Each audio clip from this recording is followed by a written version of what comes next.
So this is the day after my dog bite and being treated with the Kangen 2.5 pH water. That stuff is friggin' miraculous.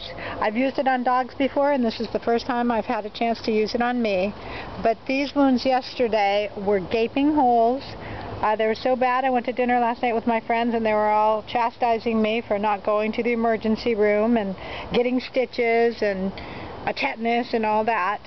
But I told them that I believe in the pH miracle, which basically says that if you keep your body alkaline, that nothing can grow in a pH alkaline environment. And this right here, I actually use the acid water for topical use. I took a syringe without the needle and I poked it right down in each one of those gashes, each one of those holes, and I flushed it.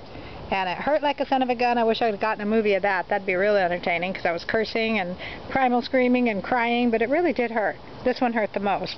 My friend Pat pointed out that because it's on the hand, it's got more nerves there. It burned a lot. But that's one day. I probably flushed it maybe 10 times yesterday, put some coconut oil on it overnight, wrapped it with gauze, woke up this morning, and it looks like it's a whole lot better. Anyways, they look like they're pretty well sealing up. Doesn't look to be any infection underneath. So I'm very pleased with that and so pleased with my Kangen machine. This thing can save a bundle in medical bills, not just in proactive as far as keeping yourself healthy, but when something like this does happen, I mean, this is the best germ killer that you can get. The Kangen is a medical device in Japan. They actually use it in hospitals. So we're just a little bit behind in this country. But I praise the Lord for my Kangen machine, and I praise the Lord that He made us with amazing self-healing bodies. That's it.